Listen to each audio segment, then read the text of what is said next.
What's up, guys? Jordan here from Show Me Vegas. Welcome back to the channel and welcome back to the Las Vegas Strip, the North Strip this time, which means it's time for the next installment of the series where I show you the sights and sounds, the places to stay, the things to do, and the pros and cons of each area of Sin City. We started this series way back on the South Strip, did 2 episodes on the Center Strip, and did 1 on Fremont Street. Now it's time for the North Strip. Hey, I've got a lot of ground to cover, a lot of walking to do, which means I'm going to get started while you watch this montage.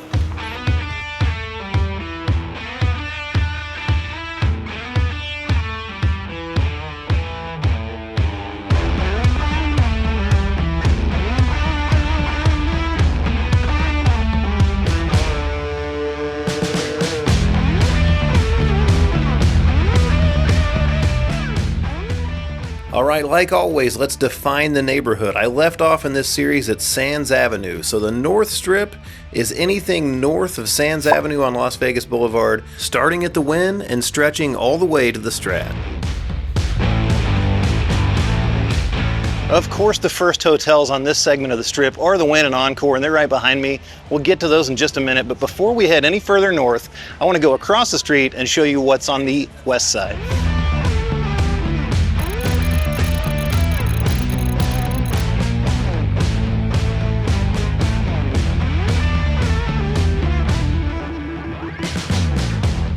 The first stop here in the North Strip is the Fashion Show Mall, and you're probably thinking to yourself, a mall? Yeah, it's just a mall, but it's a big mall. Nearly 1.9 million square feet, 250 retailers. This place has been open since 1979 and it was expanded in the early 2000s for $1 billion. It's absolutely massive and it's got all the stores you're used to. Forget about the expensive retailers in the middle of the Strip like Gucci and Prada, stuff nobody can afford. In here you've got your normal stuff like Dillard's and Macy's. There's even a Dick's Sporting Goods. This is a great place to get away from the overpriced things in Las Vegas. Hey, there's even a food court. That's where I'm at right now. Regular food court pricing too, not high Vegas prices. That's a relief in 2025.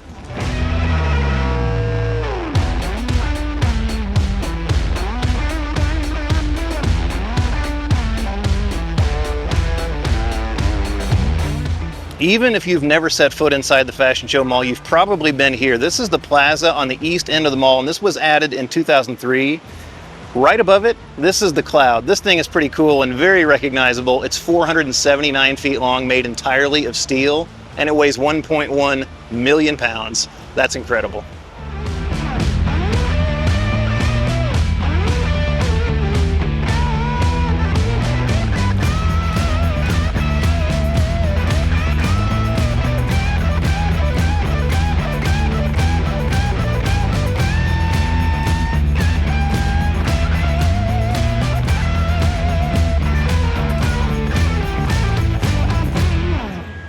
All right, Fashion Show Mall out of the way, it's time to check out the hotels on the north end of the Strip. They're pretty far spaced out, so as we go, we're going to bounce back and forth from the east side to the west side.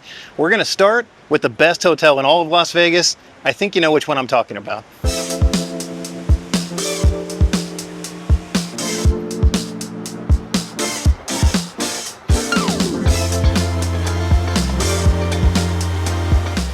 What was it I was saying across the street about expensive retail?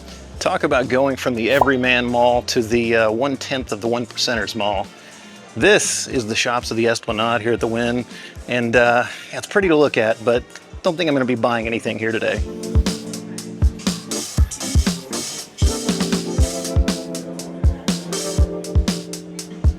Welcome to Wynn Las Vegas, a true 5-star resort and the nicest hotel in Las Vegas, hands down. This place is immaculate.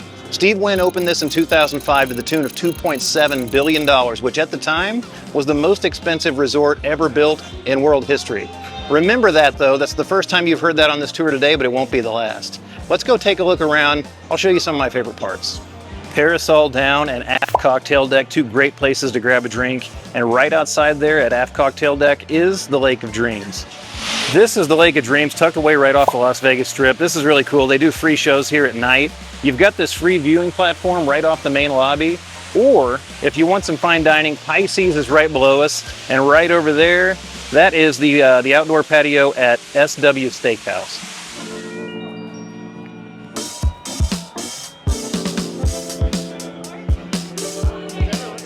Now Steve Wynn didn't tolerate anything less than perfection, and even though he's not with the company anymore, they've pretty well maintained that standard here. This place is immaculate. It's absolutely beautiful. I love the casino floor, and perhaps my favorite part here is the actual hotel itself. Not staying here on this trip, but we have stayed here twice before, and of course we made videos. I'll put links in the description box down below so you can see a little bit more, including what the hotel rooms look like here at Wynn. I'd be remiss if I stopped in here and didn't show you this. This is the Wynn buffet, and this, for my money, is the best buffet in town, hands down. Of course I made a video about it, and of course I'll link that in the description box down below. If you watch it though, just give me a little slack. It was my first buffet video.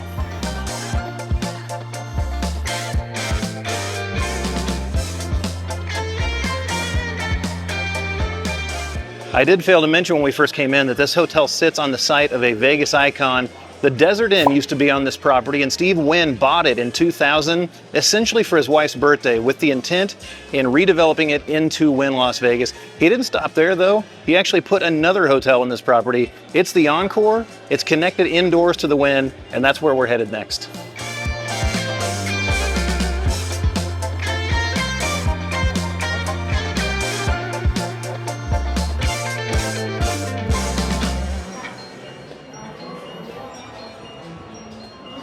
All right, welcome now to Encore Las Vegas. This hotel opened in 2008, and like I said, it was Steve Wynn's second hotel on this property.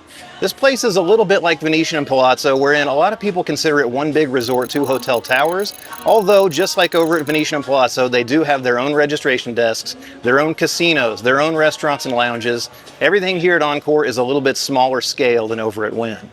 The other big difference between Encore and Wynn is here at Encore, every room is a suite. Over at Wynn, they have just over 2,700 rooms. Here at Encore, they have just over 2,000, and they are awesome. Not only that, but they're getting ready to renovate every room in the house. We've stayed here a couple of times as well. I will, of course, link the videos down below. Let me show you a few highlights, and then we will move on up the North Strip.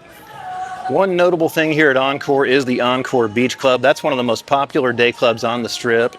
I do like the laid-back atmosphere of this casino, and although they don't have much of a sports book, it's right over there, they do have here at Encore a very popular poker room.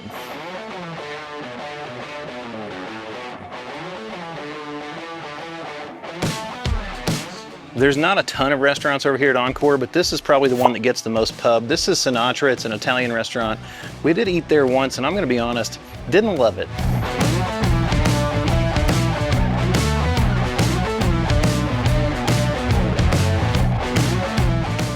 This is the pool area here at Encore. It does close for the winter, and it looks like it's under construction right now. If you are staying here or at the Wynn, though, you do still have access to the Wynn's pools all winter long. All right, can't stay long. Let's hit the sidewalk and see what else there is out here on the North Strip. All right, out of the Encore and onto the Strip, I've got my new Raycon earbuds in, and this video, by the way, is sponsored by Raycon. These are the new Raycon Essential Open earbuds, and these have become my go-tos. I absolutely love these things. You know what, let me get across the street here, and I'll tell you a little bit more about them. These Raycon Essential Open earbuds feature a flexible hook design that goes over the ear, not in the ear. So I get great sound quality without blocking out everything that's going on around me, which, let's face it, is pretty important when you're out here on the Strip. Pair that with touch control and an 8-hour playtime and a 36-hour battery. These are my go-to earbuds. Like I said, especially when I'm out here on the Strip, but even when I'm at home walking the dogs or when I'm working out, because that hook means I don't have to worry about them falling out. Look, I've always got these things with me, so I've even started editing my videos in my hotel rooms with these. I even wear them at my desk at work. Like I said, just an all-around great earbud and my go-tos. The Essential Open earbuds are here for the holiday season, and they are selling fast. Raycon audio products are up to 20% off for the holiday season. Just click the link in my description box down below, or go to buyraycon.com/showmevegasopen to save on Raycon products site-wide. Order them by December 15th to guarantee delivery by Christmas, because great gifts shouldn't come late. Thanks once again to Raycon for sponsoring this video. It looks a bit blighted, but directly across the street from Wynn and Encore and north of the Fashion Show Mall is this empty parcel of land. Back in the day, this was home to the Frontier Hotel and Casino. It was later known as the New Frontier. That was imploded, and it was supposed to become a new hotel, but that never happened.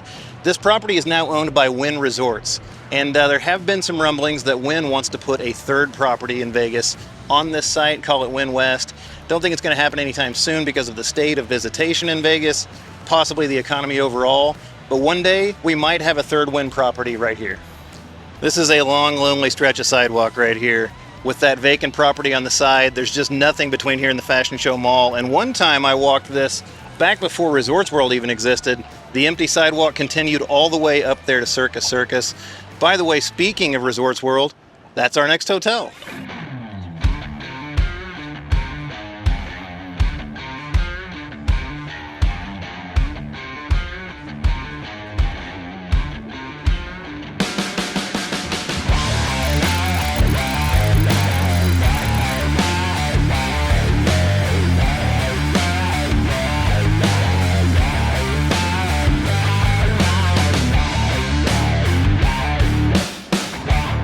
And welcome to Resorts World Las Vegas. This place is pretty polarizing, but I rather like it. I'm a big fan of this property. It's 3 hotels in one. They're all Hilton properties, part of the Hilton portfolio. There's a Hilton, a Conrad, and a Crockford's. If you come in like I did off the Las Vegas Strip, you're going to enter the district, which is essentially a dead mall. But there are some pretty cool things to see here before we get to the casino.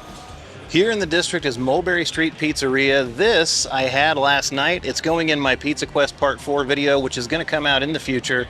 Don't forget to subscribe so you see that when it comes out. Also in the district is this. I absolutely love this. This is an homage to the Stardust because the Stardust sat on this property long before there was a Resorts World. Unfortunately, it was torn down to make way for a place called Echelon Place, a Boyd Gaming project, but the Great Recession torpedoed that and this land sat empty for a long time until Resorts World came along and finished it. There's also this. This is the Sphere before there was a Sphere. This thing is awesome. Much like the real Sphere, I could sit and watch this thing for hours.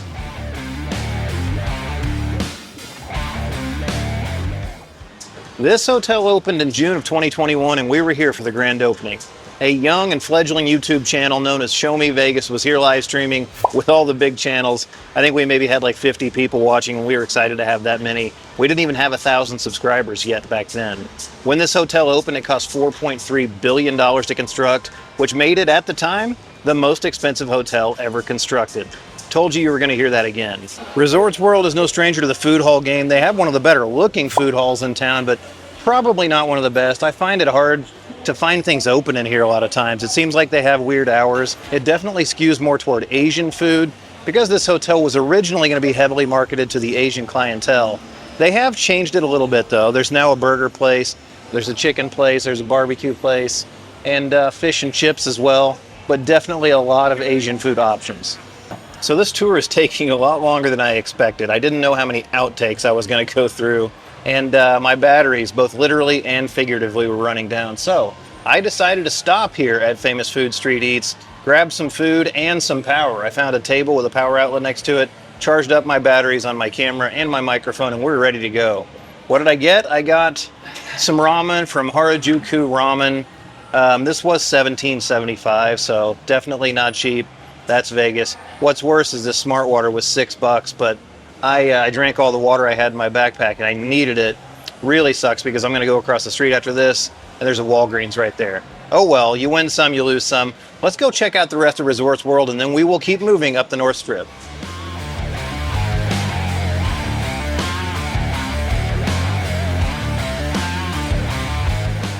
I may be in the minority here, but I personally really like the casino floor here at Resorts World. It's one of the easiest to navigate in all of Vegas. It's just a big rectangle. I love the ceiling. I like the carpet. You guys know how I feel about casino carpets. And they have a great selection of games. I also like to play table games here, and you can usually find table games for $15. And while we're talking about the casino, let's talk about these slot chairs. They have the best slot chairs in Las Vegas, hands down. It's not even close. As I mentioned, I really like this hotel, and we've stayed here a few times. You're not going to believe this, but we have some videos about this place. We stayed in both the Hilton and the Crockford's. We've never stayed at Conrad, but probably will soon. You know what I'm going to do with the links to those videos? I'm going to put them in the description box down below. We like the rooms here. We love the pool, and they have a great dining lineup. Check out those videos if you want to know more. Now it's time to head outside, go back across to the east side of the Strip, and keep heading north.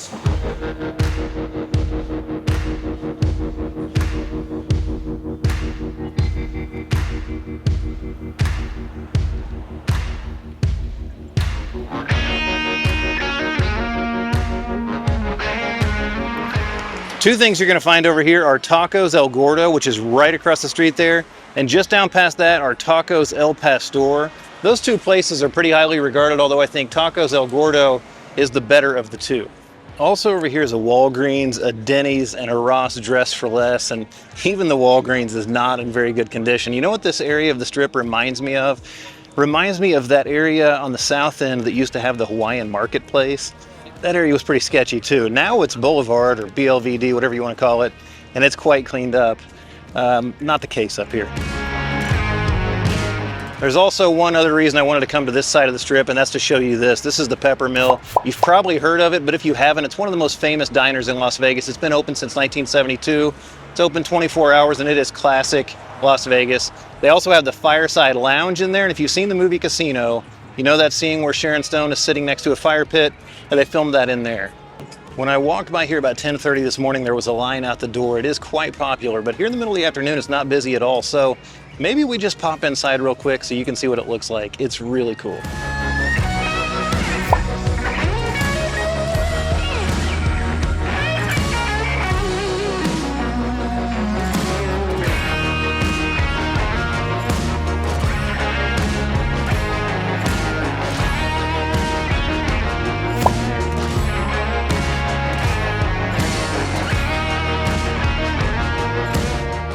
I personally think everybody should go to the Peppermill at least once, so just know it's not gourmet. It's diner food, it's good. The portions are huge, but the experience is what people really go there for. Like I said, put it on your bucket list if you've not been there before. I swear Vegas has some of the clearest blue skies you'll ever find, like 300 days out of the year, but every time I want to film on the Strip, it looks like this.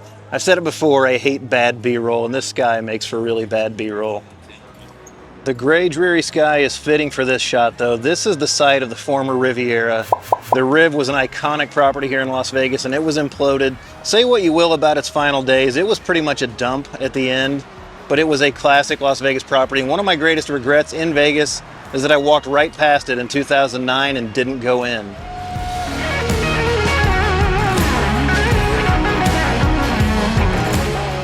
We've now reached the corner of Las Vegas Boulevard and Elvis Presley Boulevard, and this is where the North Strip gets really interesting. Right behind me is Fontainebleau, the newest and one of the nicest hotels in Las Vegas, and then right across the street, the infamous Circus Circus. Quite frankly, the worst hotel on the Las Vegas Strip. It's an interesting dichotomy up here. Let's go across and check out Circus Circus first.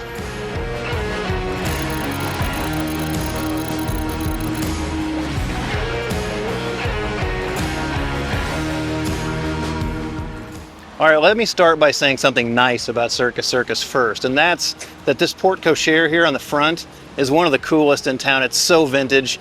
Obviously, it looks better with the lights on, but let's go on inside, and I'll probably have some not so nice things to say.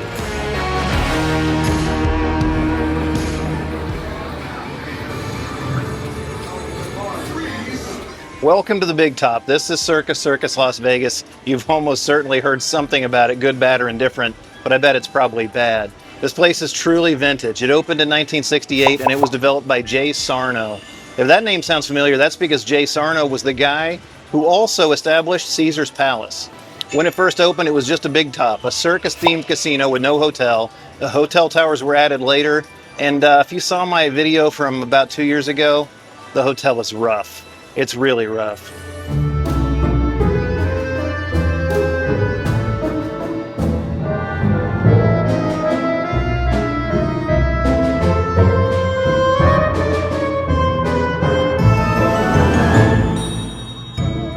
This place really hasn't changed since the first time I set foot in it, and that's not really a good thing. This place is rough. Well, one thing that has changed, this used to be the table pits, and I don't know what happened to their table games. Hold on. Live table games are open in the West Casino. All right, I know where that is. That's over close to the buffet, which is also pretty rough. There are some parts of the casino floor here that are pretty neat still, like this area here. On your way up to the midway, you get an aerial view. And over there, they still have a carousel where you can play slots on the revolving platform. That's pretty cool, too. While people certainly don't come here to Circus Circus for a luxurious hotel experience, they do come here for this. This is the midway up on the second floor, and this is pretty neat. You've got carnival games, you've got arcade games. This has a lot more character than the arcade at, say, New York, New York, or the one at Excalibur. This actually is pretty cool. Looky there, I can say nice things about this hotel. Also up here on the midway level, they have this little theater. This is where they perform the free circus acts. You can see the bleachers right over there and a stage right here. They do still some trapeze shows and some other things. It's actually pretty cool. Now, despite this hotel not being very nice, it does have a very highly regarded steakhouse. This is the steakhouse here at Circus Circus. It's won all sorts of awards and is a truly vintage steakhouse. I've never had the opportunity, but I truly do intend to eat here one day. Back that way past the steakhouse is where you're going to find the hotel lobby, the West Casino, and the Adventure Dome. You're probably familiar with the Adventure Dome, so I'm not going to walk all the way back there and show it to you. Maybe I'll just import some B-roll right about, I don't know, here.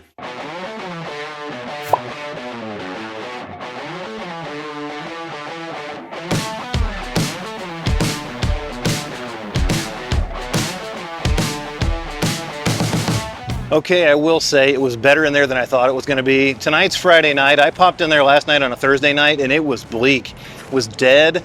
It was quite frankly a little bit scary. A lot more going on in there tonight on a Friday evening, afternoon, whatever it is, afternoon. And maybe there's hope for Circus Circus yet. It is up for sale, so if you're interested in buying a hotel and casino here in Las Vegas, this could be the one. As not nice as Circus Circus is, right next door you do have worse. This is the Travel Suites Hotel. This used to be a travel lodge, and it's got a seedy reputation. Comment below if you want to see me review this hotel. I'm kidding. I'm not going to review this hotel. But maybe, seriously. Depends on how many of you comment.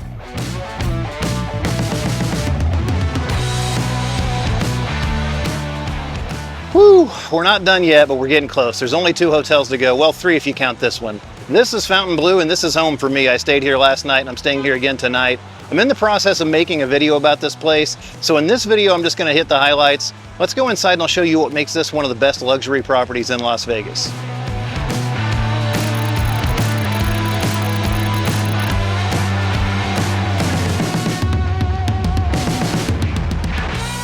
Welcome to Fontainebleau, Las Vegas, the newest hotel on the Las Vegas Strip, opening in December of 2023. Hey, we were here for that one too, or at least we had a room here on the first night they were available to the general public. This hotel was under construction for 16 years. Well, sort of. Ground was broken here in 2007, and then in 2009, due to the Great Recession, the bank pulled the funding and the project went bankrupt. It sat dormant for more than a decade. It changed hands numerous times, but in 2021, the original developer, with the help of some new investors, reacquired this property and opened it in 2023 under its original name. It's quite the story, and this place is really nice, although I'm not sure it quite lives up to what they wanted it to be, which was a direct competitor to Wynn Las Vegas.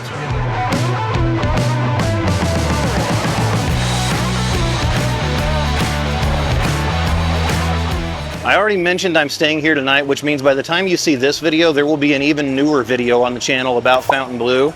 So this is my video. I'm gonna do the lazy thing, import a little B-roll and some portions of that video into this video. But as always, I'm gonna link it down below so you can watch it and see the full experience.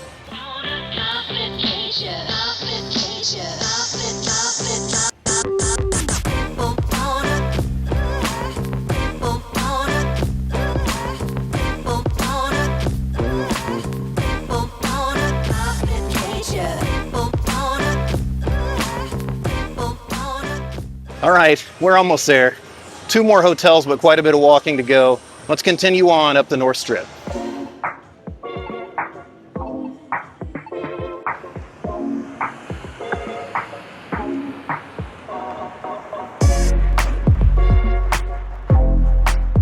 So Fontainebleau has really struggled to gain a foothold in the luxury hotel market here in Las Vegas, and it's not because it's not nice enough. It's plenty nice. A lot of it has to do with the location. This North Strip location is very isolated. There's not a lot of places you really want to walk to from there. There is, however, one semi-close property that I just walked to. This is a sleeper property, a very underrated property here in Las Vegas. Again, suffering from location. This is Sahara Las Vegas.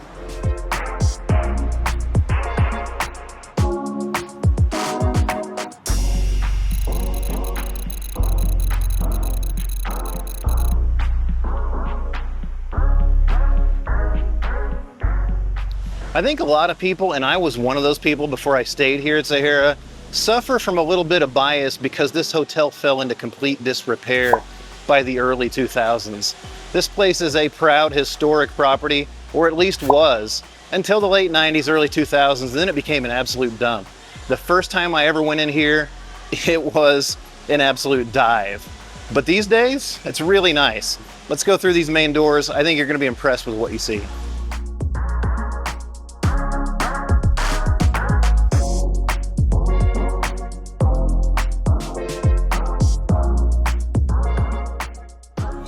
Welcome to the Sahara Las Vegas. This place is nicer than anyone would expect it to be, and that's why I think if you've not been here before, you should at least visit it once. I did say the location sucks, and it does, but this hotel is on the Las Vegas monorail. The station is right out back. That makes it easily accessible to anywhere on the Strip.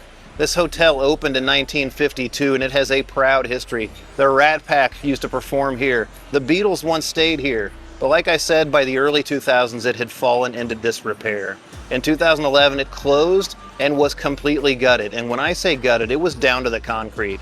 This building was a concrete shell. Nothing was left of the original casino. The hotel tower was just a skeleton. It reopened in 2014 as the SLS Las Vegas, and that never really caught on. It was supposed to be upscale, hip, chic, trendy. It didn't work. In 2018, Alex Marullo bought this property, and in 2019, he remodeled it once again and renamed it back to its original name, the Sahara. The pool here is actually great. This used to be called the Asilo Ultra Pool. Now it's just called The Pool. It's closed for the season, but I'm gonna get you some footage from my last stay here because I think it's pretty sneaky underrated.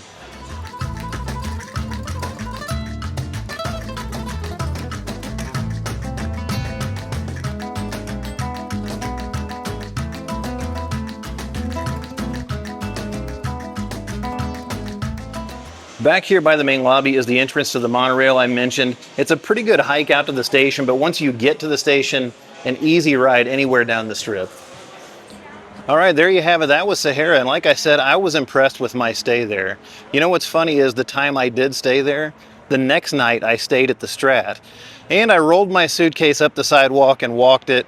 This is not a walk I would recommend to a lot of people, especially at night. I know a lot of people are gonna say, oh, it's plenty safe. It feels a bit sketchy. I'll film a little bit of it, and I'll see you guys at the Strat. As you can see, the intersection of Sahara and Las Vegas Boulevard is very busy. On the northwest corner over there, you'll see the Bonanza gift shop. Claims to be the world's largest, and right down that way on Sahara Avenue is where you're gonna find the Golden Steer. You can actually even see the glittering lights of their yellow sign. Again, I wouldn't recommend walking down there, but if you're staying right here, you could if you wanted to.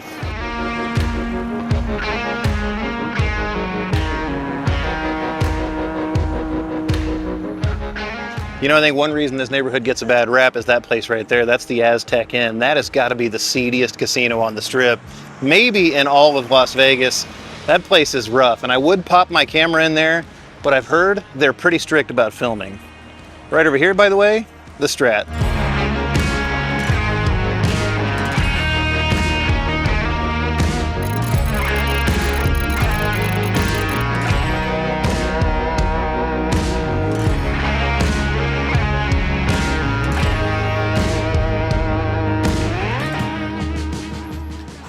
We made it, or at least I made it. Well, if you're still watching the video at this point, you made it too. Congratulations, we've made it to the end of the North Strip.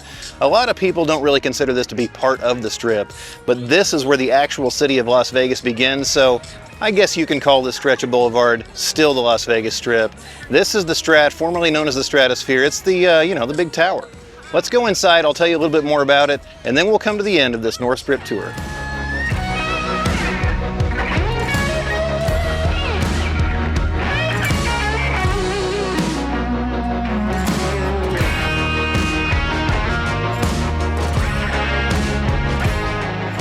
For the last time today, I say welcome to a property, and this time it's welcome to the Strat.